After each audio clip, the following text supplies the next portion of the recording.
So this morning, Bethesda dropped Shattered Space. This promises to be a narrative-heavy expansion with handcrafted environments to explore, interesting consequences to your decisions, and much, much more. I started playing it earlier today on stream, and we played about an hour of it there. Just look up Luke Stevens Live in the search bar if you are interested in seeing that whole supercut that we did. But after that stream ended at roughly 2 in the afternoon, I booted it up again, and I started playing it off stream, and I finished it at like 5 p.m. I'm a little shell-shocked. Granted, I was mainly just doing like the main story, but it's because the main story is like pressing this urgency, and I was like, okay, I know, I'll help you guys out, I'll help your city. But I finished it very, very quickly, and I don't know if that's just because I happened to make story choices that skipped over a ton of content, or if it actually just is that short. Granted, I'm particularly high level, but like this ended up being a very, very, very short expansion for the main story, at least, which I found disappointing. Now, to be fair, there is still a good amount of stuff for me still to do. This save file I'm on right now happens to be from earlier in the game, because once you finish it, there are potentially, depending on how you choose to go about things, changes to all of this that could affect it. So I'm not going to risk spoiling that. So I've loaded into an earlier state to avoid that. But having said that, there are some unique weapons, but it's important to note there are no new companions as far as I can tell. There are no new like parts for vehicles or habs or anything like that. It is very, very limited in terms of new content and mechanics. It's basically just more Starfield, which for some people is going to be great, I'm sure. For me, hearing that this is just more of what we've been playing for a year, basically, with very, very minimal changes, that's a little disappointing. There are some things like, oh, there are these low gravity bubbles that you can jump into, but that alone is like this. This is all it is. It's used maybe once or twice, and beyond that, there's just nothing else done with it. It's just like, oh, yep, we did this thing that we can use a couple of times, and then that's it. Like that's all they are. Now, there are some interesting things that they do. In the first hour or so of the expansion, they do this kind of cool thing on a space station that I won't spoil, other than just saying it is a straight up carbon copy of a movie you might recognize from the 1990s that actually flopped pretty hardcore. And the movie's called Event Horizon. I won't go into the plot of this just in case you want to try it yourself and you don't want spoilers, but straight up, this expansion is just Event Horizon. Once you get past that, you end up on this little planet area. You can see there's all sorts of little points of interest that are here. There's even like a dam down here. There's, of course, the city, quote unquote. It's more like a village or a town in scale with maybe like 50 to 100 residents, most of them named citizen or scientist or guard, but still, it's a relatively small environment for you to explore, even if it is handcrafted. There is also something called an unoccupied house, which is this thing right here, and you get access to it after you finish the main story if you desire. So there's that, a new place for you to live. That's kind of cool. But honestly, as I played through this, I was just kind of surprised to see that there were very few risks taken here. I mean, it is through and through just more Starfield, except now you're kind of forced into a religion focused around a snake dude, and I can like appreciate having a cult in the game, but it's also supposed to be an RPG, so it feels a little weird to force players to join a cult to start the quest line. Like straight up, if you try to avoid joining the cult and you're like, maybe I will later if you guys convince me, that's just not a thing. You have to join the cult, otherwise the NPCs just stand around waiting for you to decide to join. It's a little forced, honestly, but if you turn your brain off and go through it, you can, I guess, just enjoy it. But honestly, I was just surprised at how much this felt like a paid mod instead of an expansion. Yeah, big paid mod, but it doesn't feel like they're really cranking the dials or doing anything really different. It's just more of the same. They certainly use a lot more color. They use reds, pinks, and oranges a lot, especially in some of the outskirts of the initial city that you're in for some of the quests you'll be going on to align the houses. But I think that like it doesn't look particularly amazing. It's just finally some color in a game that typically is very gray and green. And so I'm glad it's here. It's a welcome change and adjustment for sure, but I don't think that this expansion in terms of art direction is particularly compelling, at least not for me. Following in the vein of Suicide Squad Kill the Justice League, there's also many different instances where you are tasked with shooting these glowing blue zits in order to pass certain objectives.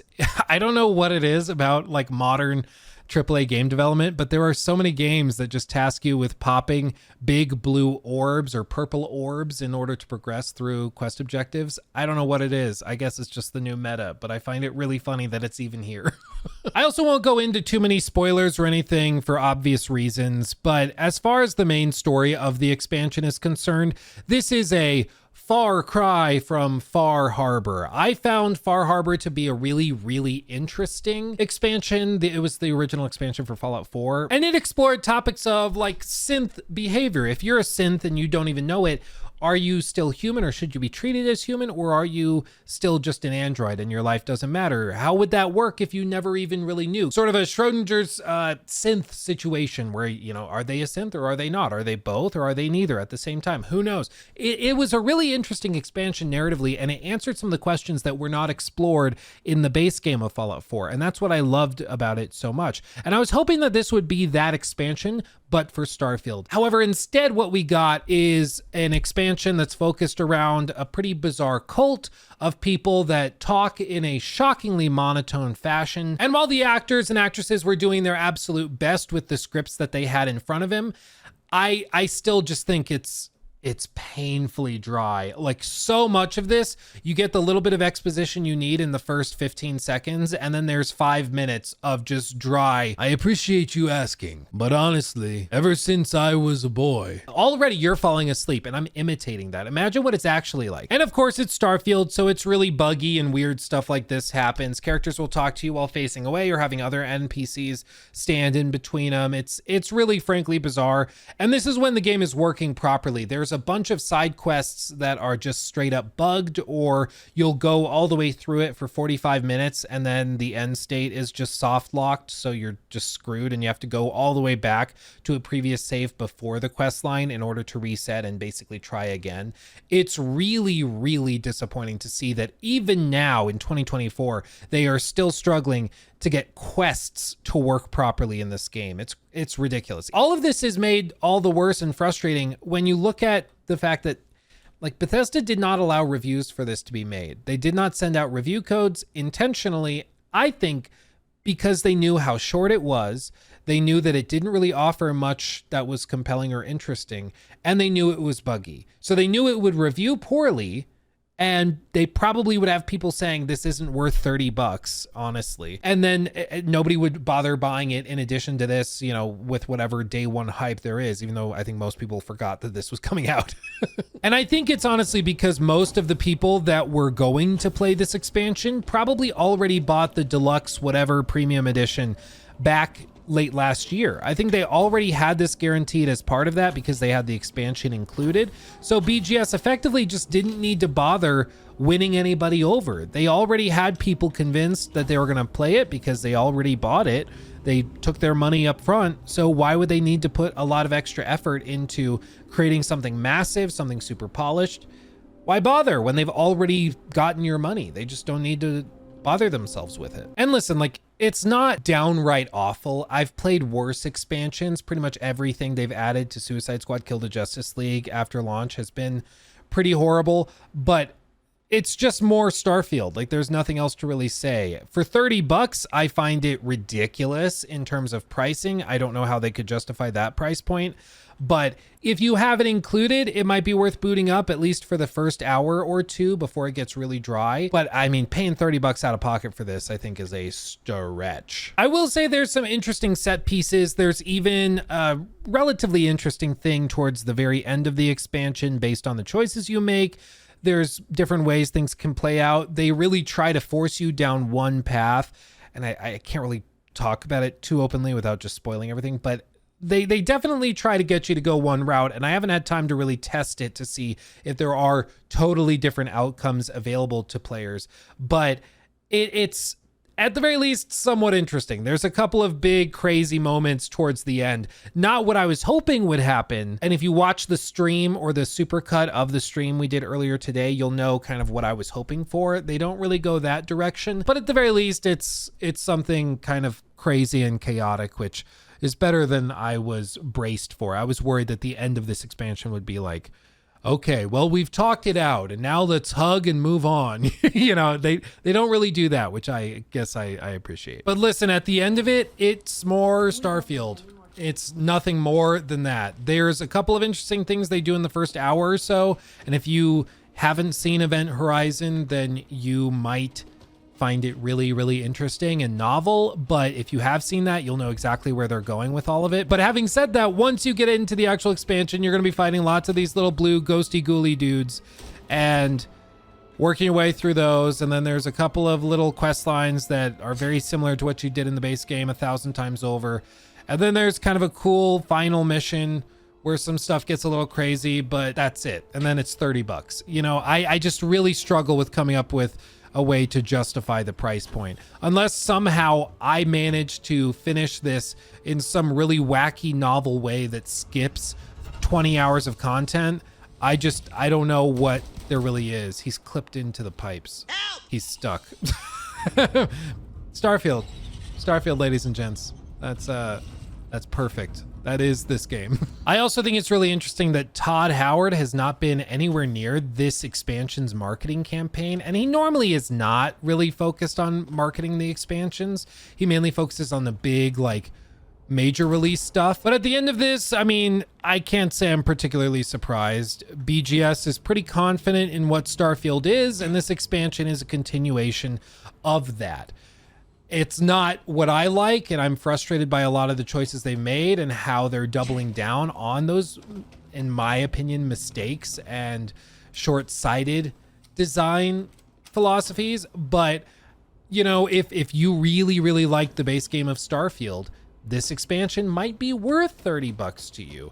I just think if you're anybody who had frustrations with the exploration loop or frustrations with the sort of dry writing and not particularly interesting characters and all that stuff, none of that's going to change in this expansion. It's not even really comparable to a Far Harbor or a Nuka World. It's its own thing, and it really is just kind of like a patch that adds some more Starfield for you to play. That, you know, happens to cost $30. It's not anywhere near as good as Far Harbor as far as I'm concerned. It's not even as good as Nuka World because it's not as interesting or wacky as Nuka World.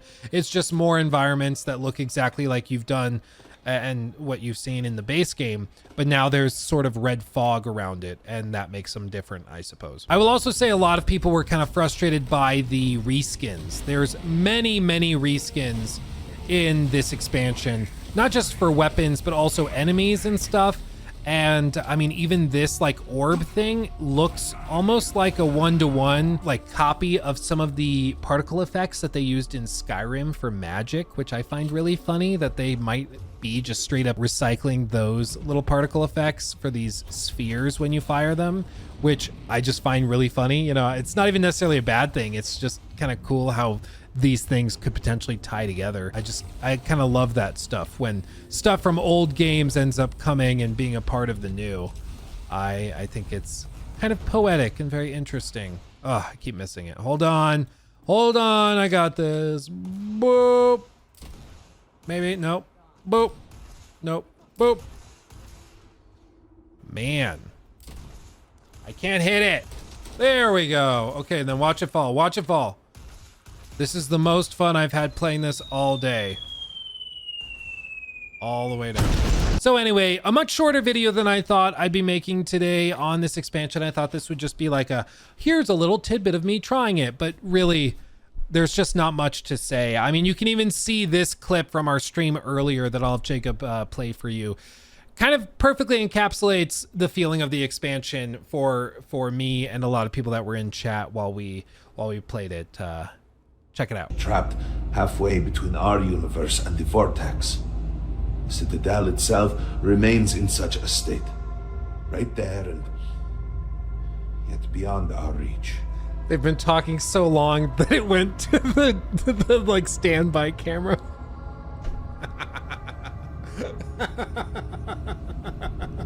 Even the game got bored.